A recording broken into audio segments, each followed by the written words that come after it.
They were two very different Godfathers, separated by 4,000 miles of ocean. John Gotti was the Teflon Don, a New York mobster who adored public attention and defied lawmen to get him. Toto Riina was a peasant from rural Sicily, a boss who operated in the shadows. In the late 80s and early 90s, it required two very different approaches to bring them to justice.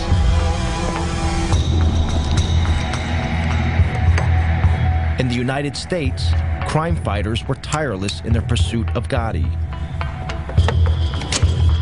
If you don't disregard my phone calls, I'll blow you and the house up.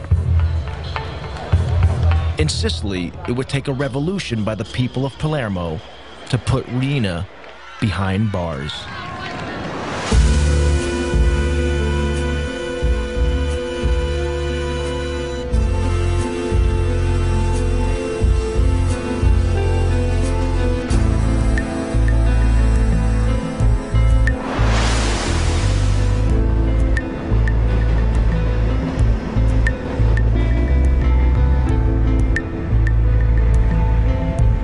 John Gotti was a violent and reckless hoodlum from his earliest days.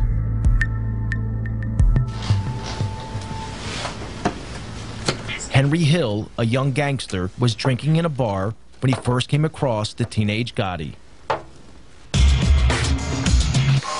All this thing, comes in, that does it work anyway. Goes over to the card table and starts whacking the guy with a bat or a pipe or something.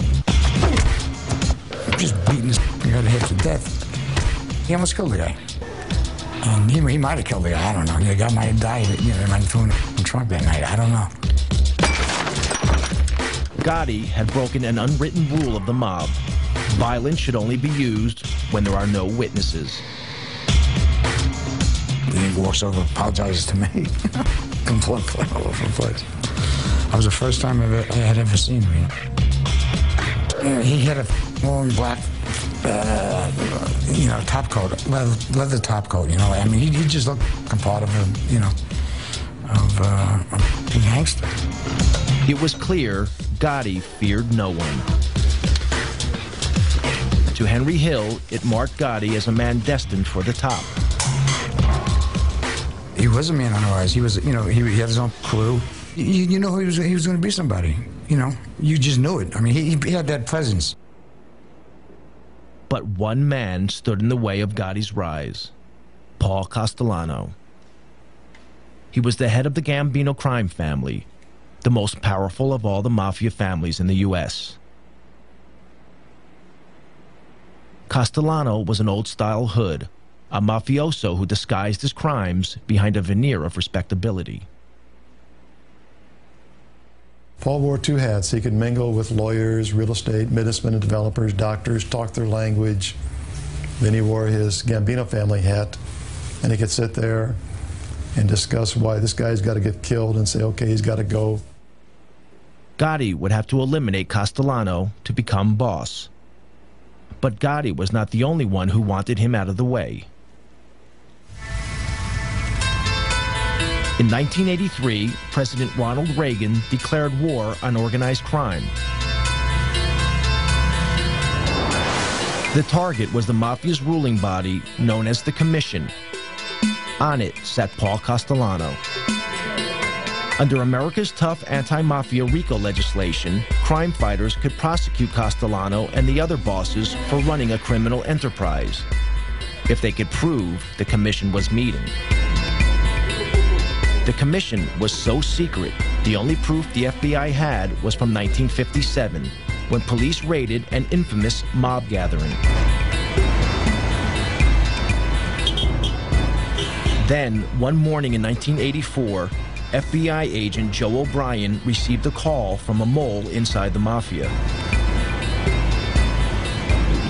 He informed me that there was going to be what's known as a Mafia Commission meeting in a couple of hours.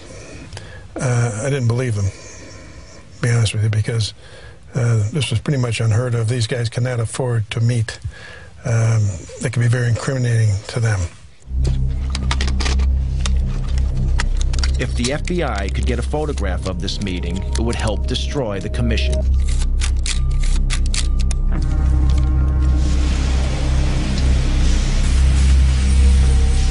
O'Brien and fellow agent Andy Currens staked out this building, a small house on Cameron Avenue, Staten Island, that belonged to a relative of a senior Mafia Don. The agents hid in the back of an unmarked van, a few hundred yards down the road. The van was right back here, right about where the white car is, right in front of the 54 there. That's about where we were parked. And we had a nice straight shot. There were no cars at that time. We had a straight shot down the street to 34 camera. So we sat there for 3 hours till about 4:30. And then they started coming out crime family by crime family. The top men in the Gambino, the Lucchese, the Colombo, and the Genovese families all emerged.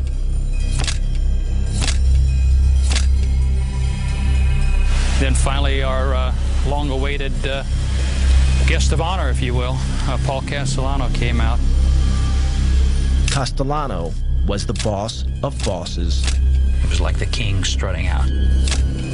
You could almost envision a carpeted area. It was a real show of how the mob operates and mob protocol. It was very exciting. I don't know how Andy managed to keep the camera as still as he did. He used this shoulder right here as a tripod, and I just didn't breathe for the longest period of time. Castellano wasn't in any big rush. Took a couple of puffs on the cigar and got in the car and drove off. The photographs were dynamite. The FBI knew that such striking visual evidence was just the thing to put in front of a jury. In February 1985, the FBI seized all 5 members of the commission. Agents O'Brien and Currens arrested Castellano and drove him to FBI headquarters in Manhattan. Federal authorities and New York City and state law enforcement officials today announced one of the most important indictments of Mafia bosses in this nation's history. In the car on the way to FBI headquarters, Castellano heard a radio news bulletin about the arrests. Charges of racketeering and extortion. The charges carry prison sentences of up to 20 years. From New York, NPR's Mike Schuster. It was the beginning of the end of Castellano's reign. Made their move late last night. Among those now facing federal racketeering and extortion charges are Paul Castellano, head of the Gambino family. The key to the investigation was an electronic bug. He turned to Joe, I remember, and he said, "Is that true? Is that true? You listened to my private conversations." Prosecutors say the recordings are of superb quality. You could almost hear him like groan. The agents thought Castellano was squirming because they had taped his criminal conversations.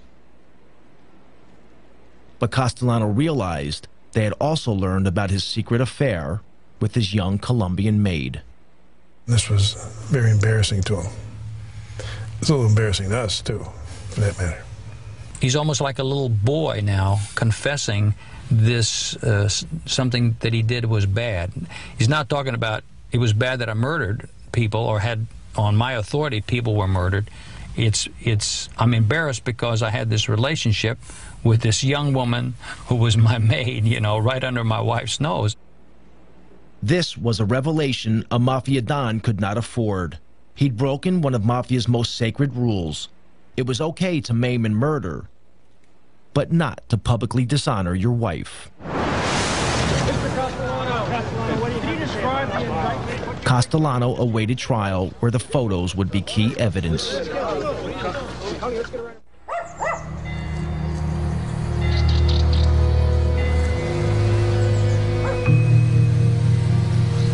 If the New York mob wanted to know what a Mafia war was like, they needed look no further than Sicily.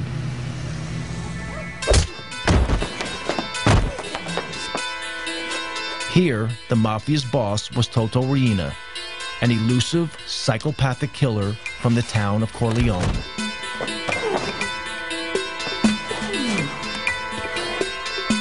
Corleone was a mafia stronghold set high in the mountains of central Sicily. It was the place that gave its name to Marlon Brando's character in the film The Godfather. Riina's cruelty earned him the name The Beast. Corleone had an unenviable reputation as a place where only the toughest mafiosi were born and bred. As one local anti-mafia fighter remembers,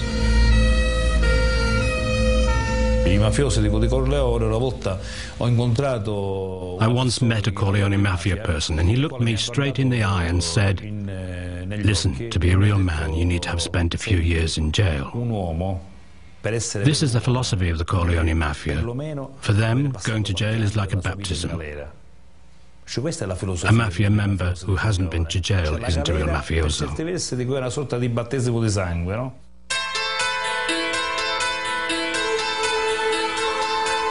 Riina's crime family had seized control of the mafia in a vicious war. In Palermo, in the early 80s, the streets were soaked with the blood of Riina's victims. During one 6-month period, a body was found in the city every 3 days.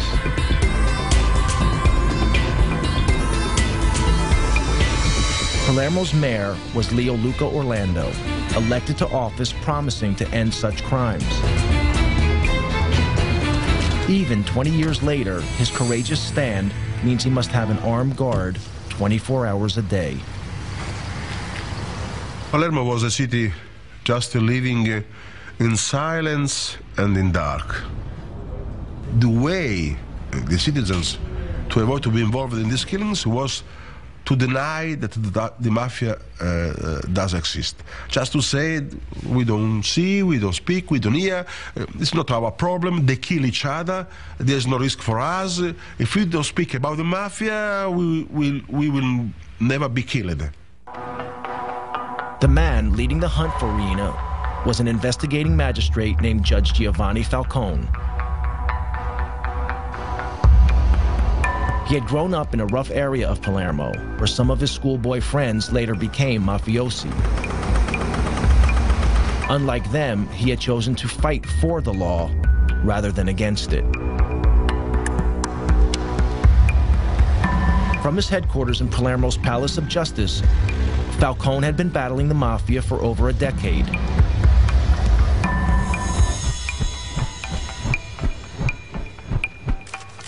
In 1987, he enjoyed his greatest victory.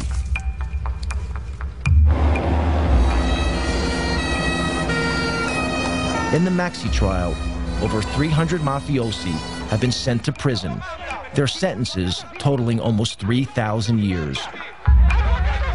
It was the most stunning blow the Sicilian mafia had ever received.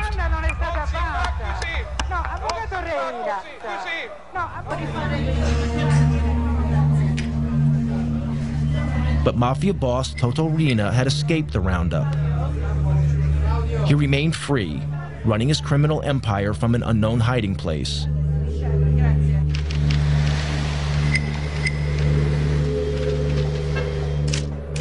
Falcone faced another danger, this one closer to home. He had few friends at the Palace of Justice. The people of Palermo stood on the sidelines, waiting to see who would come out on top, Falcone or the Mafia. Falcone rented a vacation apartment on the beach, half an hour's drive from Palermo. When he went there, it seemed that most of Palermo knew about it. When Falcone was on the move, it was like a wedding party. There were lots of cars, even a helicopter in the sky above. So everyone knew that Falcone was at the beach house. Yet the ring of steel that protected Falcone made little difference to Riina. One afternoon in June 1989, Falcone relaxed by the beach. An inquisitive security guard noticed a sports bag by the house, seemingly forgotten in the rocks by the water's edge. When he peered inside the bag, he noticed electric wires connected to 58 sticks of plastic explosives.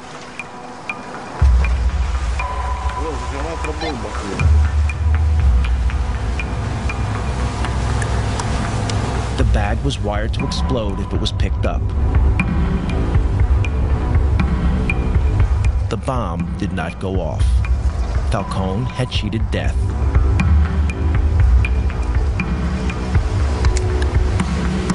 Soon after the assassination attempt, Falcone spoke to one of his closest friends in the fight against the Mafia. He made a chilling prediction. Come lui diceva poi, when we were talking afterwards, he told me, "My life's mapped out. It's my destiny to be killed by the Mafia someday. Non posso che morire così. Non posso che essere ucciso. The only thing I don't know is when." Che non so. With Reen at large, Falcone was running out of time. Back in New York, the clock was also ticking for the American Godfather, Paul Castellano.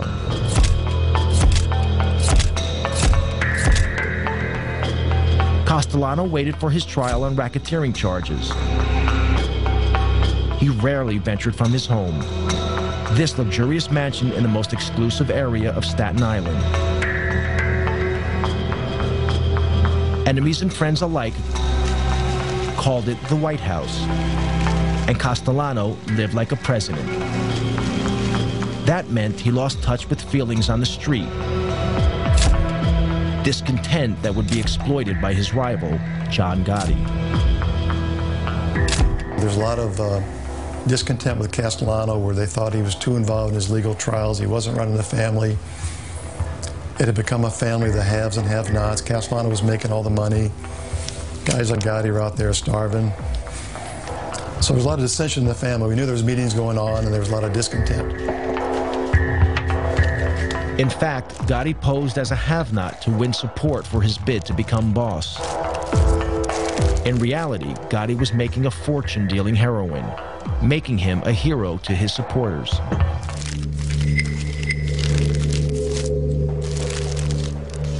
The law was onto Gotti's crew for drug dealing. That brought more heat on Castellano. So he planned to break up Gotti's crew. Gotti knew he had to act. The stage was set for a showdown.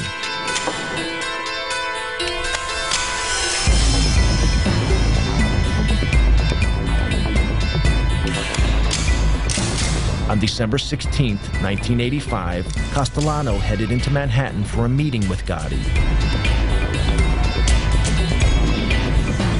They were to meet here at Castellano's favorite steakhouse, Sparks, in Midtown Manhattan.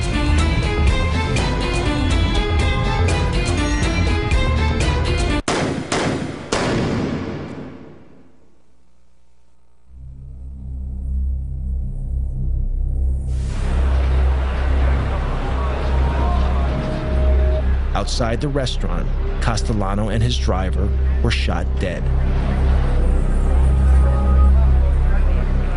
Such a daring public murder shocked New Yorkers.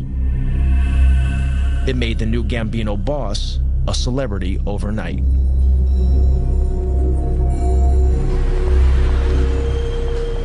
At the time, Gotti was facing a trial on a charge of racketeering. Until the murder, few outside the world of law enforcement had even heard of Gotti. We went from having what was really kind of a, not sleepy, but routine organized crime case to the case of the decade. We had huge throngs of reporters outside the courthouse, in the courtroom. We had a big fish on the line. At his trial, Gotti was defended by flamboyant mob lawyer Bruce Cutler. For many years, Cutler has continued to act as Gotti's apologist. He had a remarkable insight into others, like a sense, almost a sixth sense, if you will, to size people up. Gotti could certainly size up a jury. In March 1987, the trial reached its conclusion. Gotti was acquitted of racketeering. But unknown to law officers, a juror had been bribed by one of Gotti's men. Gotti was tried in 2 other cases, both for assault, both defended by Bruce Cutler. How say you with respect to defendant John Gotti, guilty or not guilty? We find him not guilty. Each time, the Gambino boss got off. Bribery and intimidation of witnesses saw to that. The nickname, the Teflon Don, was born. Gotti was different from almost any other Godfather. He made little secret he was a Mafia Don, and enjoyed that everyone knew he'd risen from Brooklyn poverty to become the boss of bosses. He was born dirt poor, was on the street since he's 12, was on the cover of Time magazine in his 40s, and he took on the system. In the opinion of his former attorney, Gotti was a modern-day Robin Hood, standing up to those in power. Jewish people, Irish people, working people, union people, construction workers, policemen. My father was a detective. Some of our strongest supporters that used to cheer for us were local police, not because they're allowed to, but it was the alphabetized government thugs we fought. The FBI, Internal Revenue, INS, CIA, those faceless, robotic government thugs that come at you and can destroy your life. The murderous reality of Gotti's brutal reign was very different. Gotti's love of public adoration would be exploited by the FBI and prove to be the Teflon Don's undoing. American mob boss John Gotti loved the limelight, but the head of the Sicilian Mafia, Toto Riina, stayed out of sight.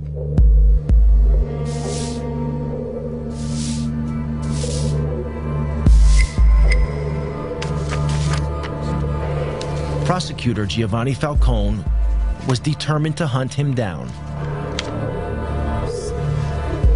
Falcone needed a way of connecting Mafia boss Riina to the crimes carried out in his name by his army of killers.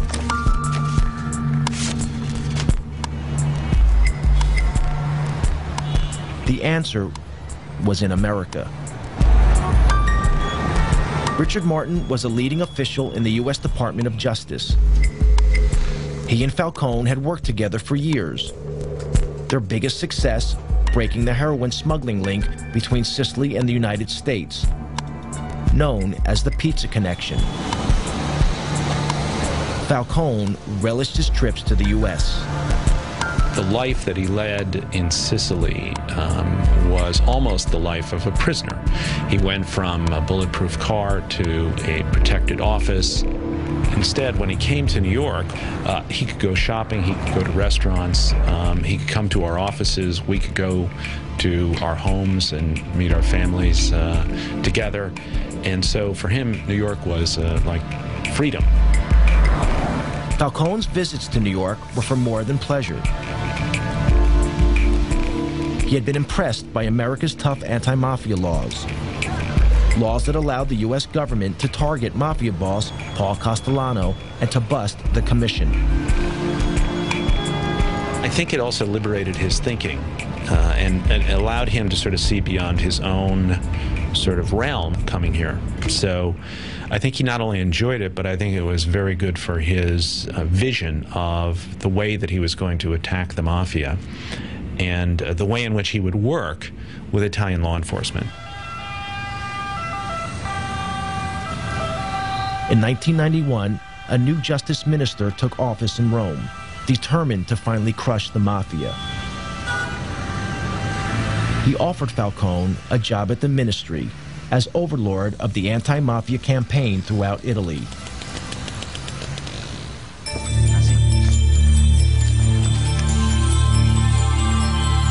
Falcone jumped at the chance of leaving Palermo and putting into practice the lessons he had learned in the United States. His ideas were revolutionary. An Italian equivalent of the FBI was to be formed. Across Italy, the fight against organized crime would be centralized under Falcone's control.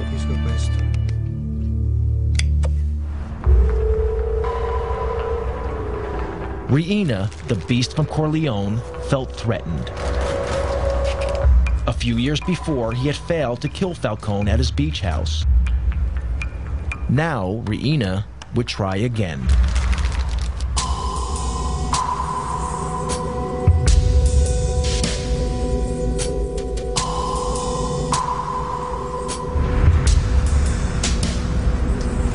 On May 23, 1992, Falcone and his wife Francesca returned to Palermo for the weekend.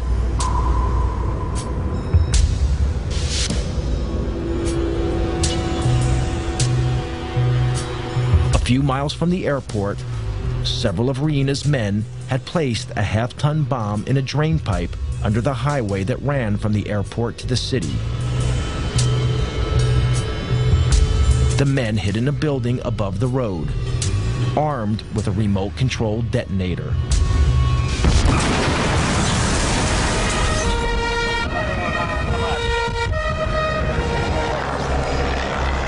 A massive explosion ripped open the highway.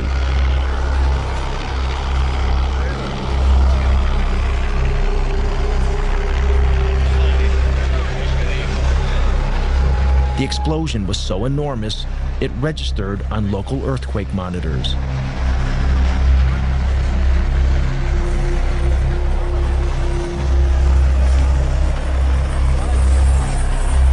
Giovanni's sister, Maria Falcone, was at home when she heard the news of the explosion. Sono scappata appena mio marito mi ha detto di che si trattava. When my husband told me what had happened, I rushed out of the room. I phoned the police. They told me Giovanni had been taken to hospital. When I got there, Francesca's brother told me Giovanni's dead.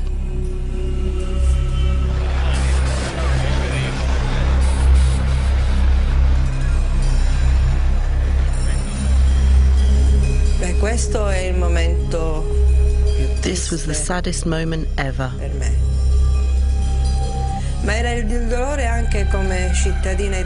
Not only for me as a sister, but also as an Italian citizen. Because we felt that in losing Giovanni, our greatest chance of beating the Mafia had gone. Falcone was not only a colleague, I was proud to think of him as a colleague, but a friend. I was enormously saddened, and it was as if part of what we all worked for had been lost. Reina reputedly threw a party, toasting Falcone's demise with champagne.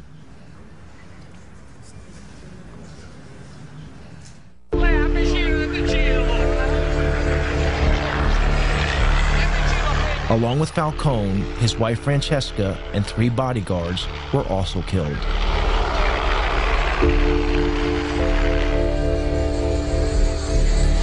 Thousands gathered at the church of San Domenico in Palermo for the funeral, waiting patiently for hours in the rain. The funeral was broadcast live on national TV. Across Italy, all regular television programs were suspended. Parliament declared a day of mourning.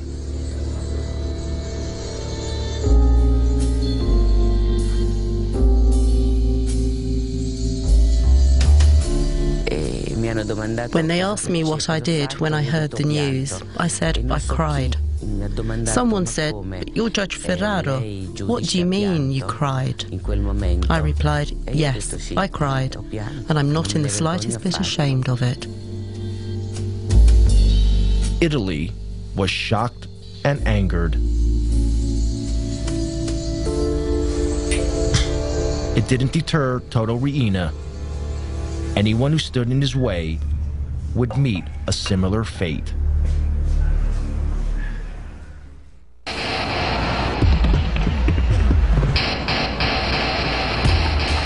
In New York, the net was closing in on American Godfather John Gotti.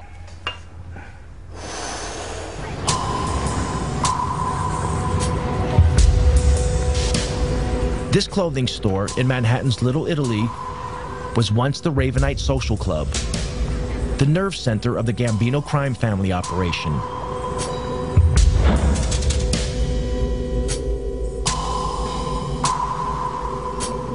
Gotti insisted that his crime family visit the Ravenite to pay public homage to him. The FBI had placed a surveillance team on a block near the Ravenite. This is some of the actual footage shot by the FBI. Gotti reveled in his public persona as Mafia Godfather. He made no attempt to hide the fact that he was meeting with his criminal gang. The rest of the family was required to come down there as a command performance to meet with John, discuss business, kiss his rear end, give him money, what have you. So during the course of the week, you might have all 20 caps in the family down there on different nights, plus 80 to 90 to 100 soldiers, all standing out there in broad daylight. And for us, it was a gold mine, just seeing, identifying the entire Gambino family during the course of the week, all in one place. Pictures, though, were not enough. To get a conviction, the FBI also needed to hear Gotti talking about his crimes. They had bugged the Ravenite, but the mics had so far failed to pick up much. Then they had a break. An informant told them Gotti always held his most important meetings in an apartment upstairs, owned by the elderly widow of a Gambino member.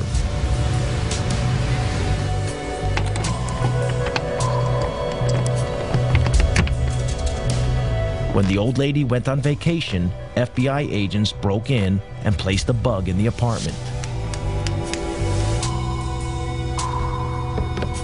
But a few days later, we heard the back door of the social club open up, and we heard him walking up the stairs, and sure enough, we hear the door, apartment number 10, open.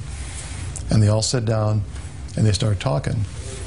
And after a few minutes, it became obvious that they weren't concerned about microphones because they had a radio on, but they turned it down because it was too noisy. They all talked loud because we found out later John Gotti's deaf in one ear. So the tapes are all loud and clear and tremendous quality. You tell this punk, I meet John Gotti, and I will sever your mother head off, you sucker. The secret recordings revealed the true face of a Mafia Godfather, very different from the one Gotti showed his adoring public. John, listen, I call your house 5 times yesterday. Now, if you'll disregard my phone calls, I'll blow you and the house up. When John's upset, he starts talking loud and clear, and he forgets about things he should not talk about, like past murders. Gotti was arrested. In January 1992, he was sent to trial, facing charges of multiple murder and racketeering. It would be his 4th trial in 6 years. Yet again, New York was riveted by John Gotti. Celebrities flocked to the trial. The gallery, it was almost a circus-like atmosphere. Mickey Rourke came in one day. Anthony Quinn came in to watch the trial. They sent in a boxer, Ronaldo Snipes, who glowered at the jury and within half an hour was kicked out. John, listen, I call your house 5 times yesterday. Now, if you'll disregard my phone calls, I'll blow you and the house up.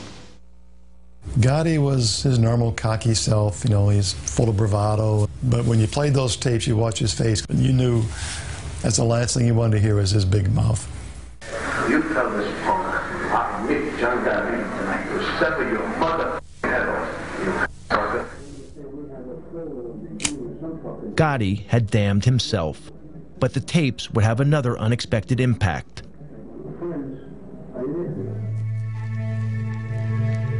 Also arrested with Gotti was his loyal right-hand man, Sammy the Bull Gravano. Dominic Montiglio went to school with Gravano. Later, both men would become mobsters with the Gambino crime family. Sammy was always a tough kid. He and I went to school together from when we were like in kindergarten. I mean, he killed his brother-in-law.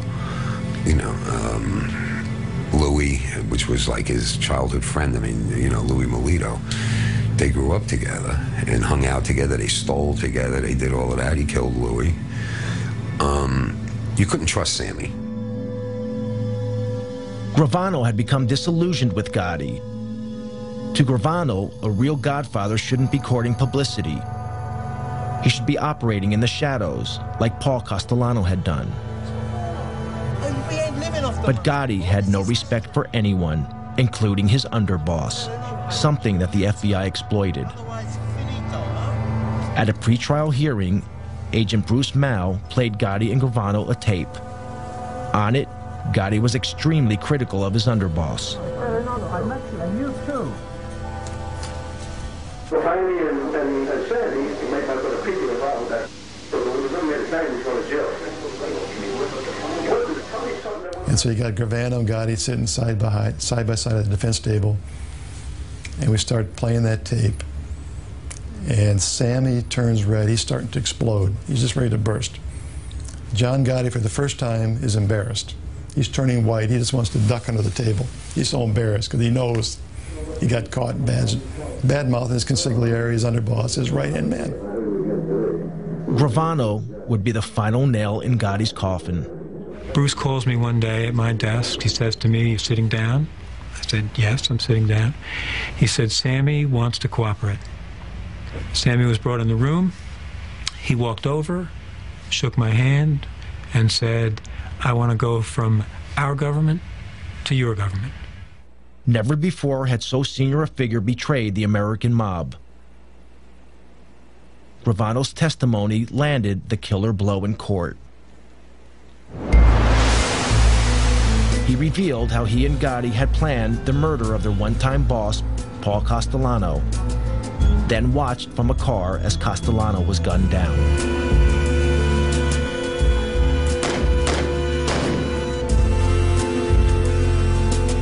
Gravano was a fantastic witness, and John Gotti acted like someone who knew he was going to be convicted, and he was really worried about it. He was ornery, snapping at me, snapping at his lawyers.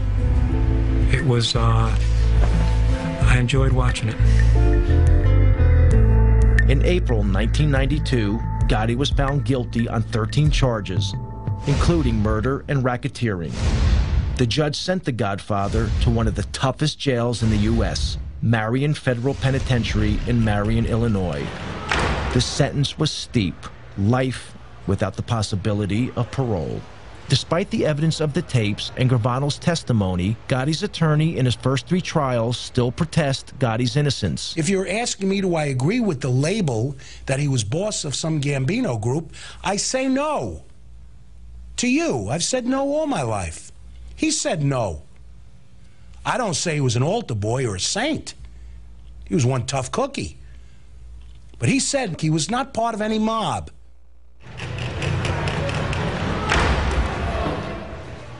In the United States, the mob boss, John Gotti, was facing a life sentence in prison. But in Sicily, the Italian government seemed powerless. Mafia godfather Toto Riina killed at will. Anti-mafia prosecutor Giovanni Falcone had been murdered. Palermo waited anxiously for Riina's next move. Falcone's mantle had fallen to another magistrate, Paolo Borsellino. Borsellino and Falcone had grown up together and had devoted their adult lives to fighting organized crime.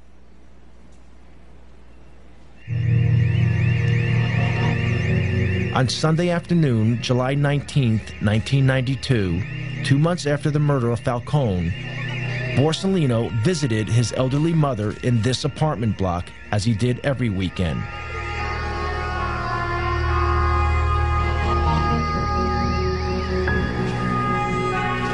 A massive car bomb exploded, killing Borsellino and 5 of his bodyguards.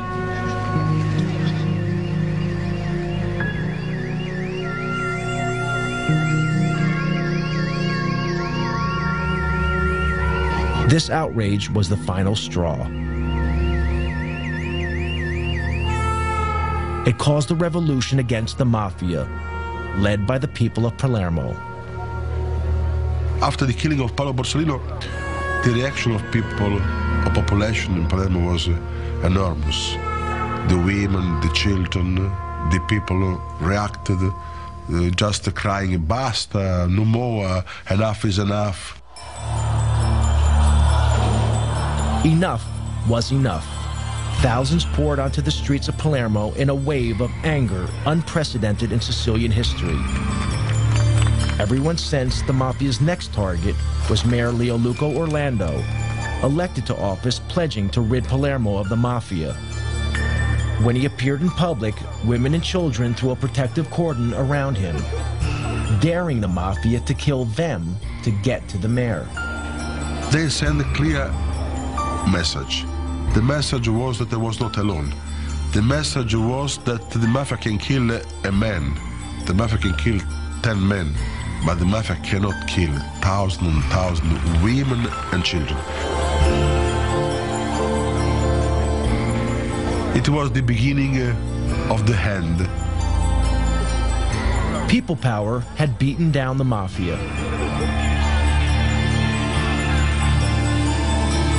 The government flooded Sicily with thousands of troops, determined to crack down hard on the Mafia.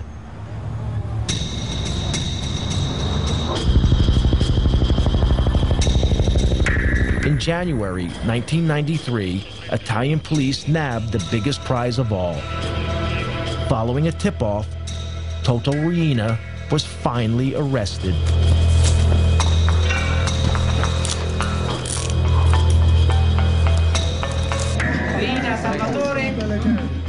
Salvatore Riina was captured in Palermo by the Carabinieri this morning. Toto Riina is ours. Astonishingly, Riina had been living in the middle of Palermo, undetected by the police for over 20 years.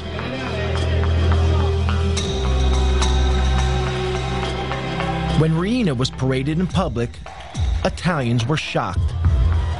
This inoffensive-looking, peasant-like character was responsible for the brutal slayings of Falcone and Borsellino, along with hundreds of others. At his trial, Riina painted himself as a poor old man who knew nothing about the Mafia.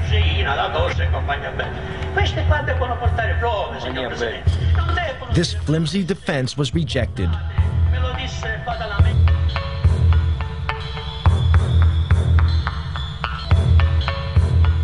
Riina was sentenced to life imprisonment to be served away from Sicily in a jail on the Italian mainland.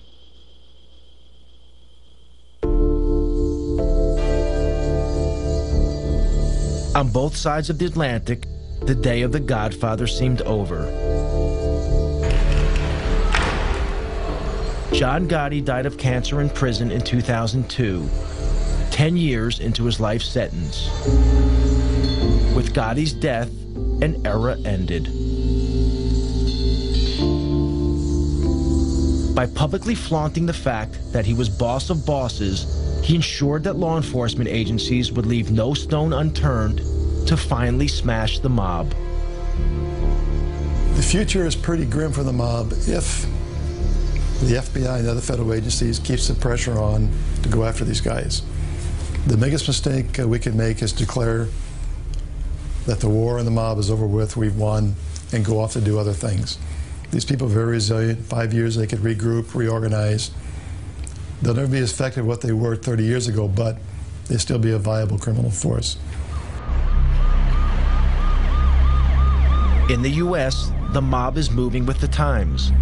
They're involved in internet fraud, sex phone lines, and stock exchange scams. But they are no longer the power they once were.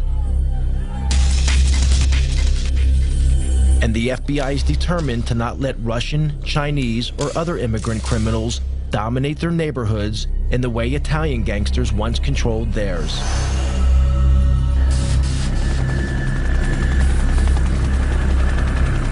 In Sicily, they are also keeping the pressure on. Yet in these hills, even with Riina in prison, the Mafia is still here. Invisible, but deadly. Today, there are new leaders. They are also from the Mafia stronghold of Corleone. They have turned their backs on the self-defeating tactics of Toto Riina. No longer do they assassinate public officials. Like the leaders of old, they prefer to pull the strings from the shadows. Forse vivemmo tutti quanti una vera grande illusione. I think we were all a bit deluded. Maybe we were just kidding ourselves that we could destroy the Mafia with just 4 moves on a chessboard. In the US, the mob is finally in retreat. But in Sicily, it is rising from the ashes, adapting itself to the times, changing tactics to ensure that its power remains as unshakable today as it ever was.